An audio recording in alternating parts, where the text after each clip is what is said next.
welcome to the Cinema Gold Show. I'm your host, Larry Leese. And on today's episode, we're going to dive into the latest box office news and headlines from around the industry. But first, a word. Before we dive into today's episode, we'd like to thank our sponsor, Good Ranchers. If you're anything like me, you know that good quality meat makes all the difference in your home-cooked meals. That's why I love Good Ranchers. They deliver 100% American premium meat straight to my doorstep. Since I started using them, my barbecues have gone from great to phenomenal.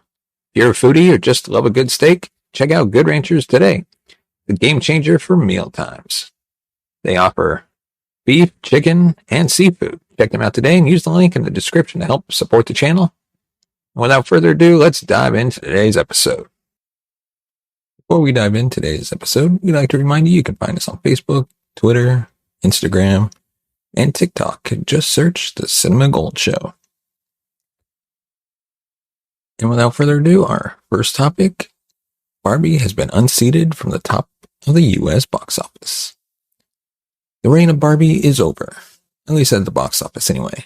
For the first time since its July 21st release, the Greta Gerwig directed film wasn't the country's top grossing film for the weekend. Instead, DC's superhero film Blue Beetle took its place and grossed an estimated $25.4 million, while Barbie slipped to second and brought in $21.5 million. Oppenheimer, which was also released the same weekend as Barbie, fell to third place and made $10.6 million, bringing its total U.S. haul to $285 million. So far, Barbie has made $567 million at the U.S. box office. The film ends its place on top, smashing several records.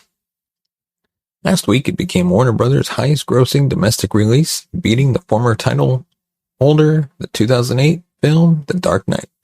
It's also still on track to surpass Universal Pictures' The Super Mario Bros. Movie as the biggest domestic release of the year.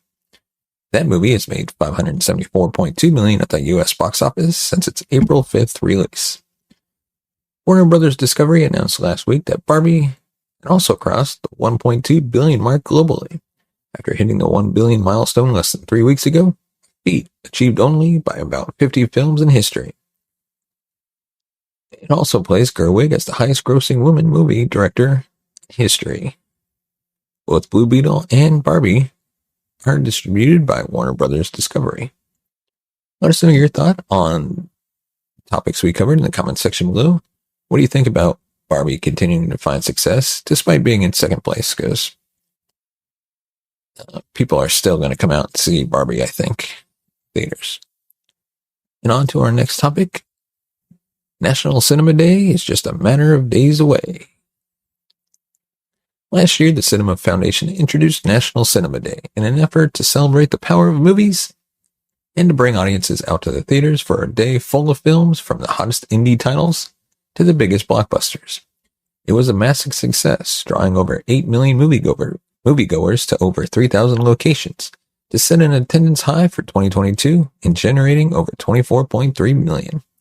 After seeing such an overwhelming turnout for the occasion, the Cinema Foundation is ready for an encore. The second annual National Cinema Day has been announced, and it will take place this Sunday, August 27th.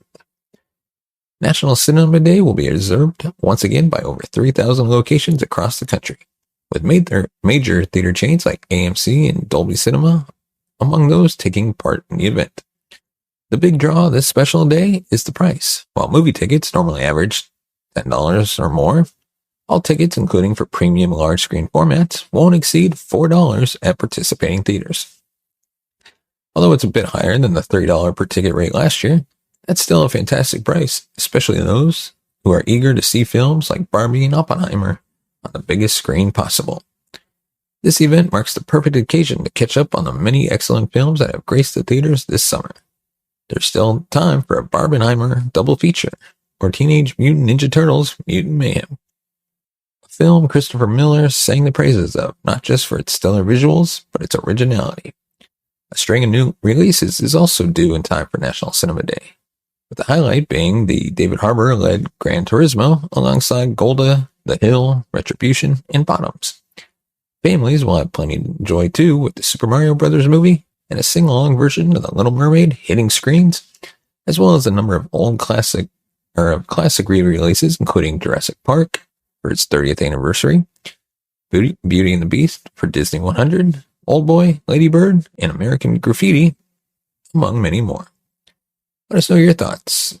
Are you gonna celebrate National Cinema Day? If you are, let us know what movies you're going to see. But what is the Cinema Foundation responsible for? The Cinema Foundation is relatively new on the scene, but they're already making an impact in moviegoing. Founded in March 2022 by NATO, National Association of Theater Owners, the nonprofit exists with the express goal of promoting, growing, and protecting the cinema exhibition industry by propping up relevant charities, providing research on moviegoing, and promoting the theatrical experience. In addition to National Cinema Day, the Foundation's partnered with Fandango for National Popcorn Day earlier this year to make the complete theater experience with concessions more affordable. For all the convenience streaming brings, many viewers still prefer the magic of the big screen, and the group is dedicated to preserving that unmatched experience for years to come. Celebrate National Cinema Day at your local theater on August 27th. You can check out the official website at nationalcinemaday.org or your local theater's website or app to see if they're participating. And now on to our next topic, which we hinted at just a few moments ago. The Little Mermaid is returning to theaters for a sing-along version. Check out the film and sing along with your classic favorites, along with new songs too. Disney is heading back under the sea to provide a final boost to the box office performances of its live-action adaptation of The Little Mermaid. They've unveiled plans for a unique sing-along edition of the movie, slated for release in hand-picked theaters throughout the U.S., starting on August 25th. While international releases details haven't been disclosed as of now, it's highly probable, given the potential to give the film a final revenue surge before the end of its theatrical run. The film has already been released digitally and will be available on 4K, Blu-ray, and DVD on September 19th. Sing-along versions often include on-screen lyrics, allowing the audience to join in and sing along with the songs from the movie. It can be a great way to engage with the film on a new level, especially for fans who know the songs by heart. And given the popularity of The Little Mermaid with its legendary lyrics from the acclaimed Alan Menken, plus new additions from Lin-Manuel Miranda, the film is perfect for this sort of special attraction. Re-releasing musicals with sing-along features have proven extremely popular in recent years, with the likes of Mamma Mia and The Greatest Showman bringing the audiences back in droves as their target audiences make fun evenings of the big screen karaoke. The movie features iconic songs like Under the Sea, Part of Your World, but also Scuttlebutt. The movie certainly didn't open strongly when it first premiered back in May, and it struggled to stay afloat overseas. But the film showed impressive sea legs, and it managed to hold on, giving Disney a boost during a time where its movies were certainly struggling to connect with audiences. The live adaptation of the beloved 1989 animated classic, The Little Mermaid, made its domestic box office debut at the end of May, raking in $117 million. Those figures closely mirrored the stateside opening of Aladdin 4 years earlier. Despite Aladdin being based on a more widely recognized intellectual property, notably Aladdin had a successful summer run, concluding its theatrical market carpet ride with over $300 million in the US, and surpassing the $1 billion mark worldwide. This accomplishment placed Aladdin in the esteemed company of previous Disney live-action remakes like Beauty and the Beast, Alice in Wonderland, and The Lion King. The Little Mermaid stars Halle Bailey in the central role, and Jonah Hauer-King as Prince Eric. Let us know your thoughts on The Little Mermaid in the comment section below. Have you seen the movie? Were you a fan of it? Or do you think Disney should just stop making live-action remakes of their classic films? Because most people have to agree that the original the original animated films are way better than any of the live actions that they've made or plan on making. And now on to our next topic. There's a new rumor that has stated that Marvel Studios was working on a reboot of fan-favorite superhero Ghostrider before the writer's strike began in May.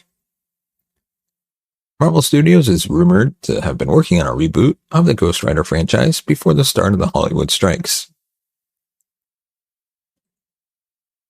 But of course, take this with a grain of salt, because all it is rumors currently.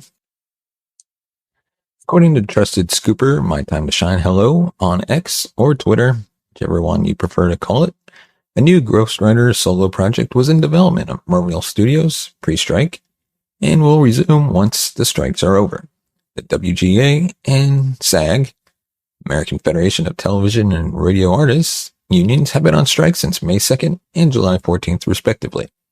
Both unions are striking for reasonable terms on compensation and residuals, as well as regulations on the use of artificial intelligence, among other issues facing their respective unions.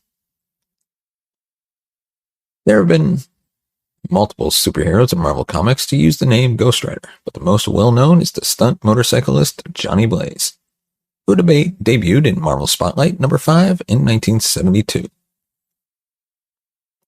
Created by writer Gary Friedrich, Marvel Comics, then editor-in-chief Roy Thomas, and artist Mike Plug, with the name Johnny Blaze coming from Stan Lee himself. Johnny Blaze became Ghostrider after selling his soul to Mephisto to save his father's life.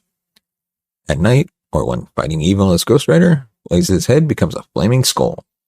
2 live-action theatrical films starring Nicolas Cage as Johnny Blaze / Ghostrider were released in 2007 and 2012 to minor box office success. Marvel previously brought Ghostrider into the MCU through the ABC series Agents of S.H.I.E.L.D., with Gabriel Luna portraying the Robbie Reeves version of Ghostrider. The character, who was introduced in the comics in 2014 as the part of Marvel Now initiative, appeared in multiple episodes of the 4th season. Johnny Blaze also made a silent cameo in one of the episodes during a flashback explaining how Reeves became the MCU's Ghostrider. While there were plans for Luna to return as a skeleton driver in a Ghostrider spin-off series on Hulu, the project was eventually scrapped due to a creative impasse. While this initially led Luna to state that he was done playing the character, the actor recently had a change of heart, stating in May 2023 that he was always open to the idea of playing in the MCU again. At this time, it's not known which version of Ghostrider Marvel is interested in rebooting for the MCU, although it is likely Johnny Blaze, given his popularity and how fans have been campaigning for years for Marvel to add him to the shared universe. Norman Reedus, who currently stars as Daryl Dixon within the Walking Dead universe, has been a popular fan casting for the character, particularly due to their affinity for motorcycles. Ryan Gosling has also been linked to the role, although his co-star Emily Blunt recently debunked any rumors suggesting that he was interested in playing the superhero. Like we mentioned, you can catch Ghostrider watching Luna's take on the character in Agents of S.H.I.E.L.D. Season 4, which is available on Disney+.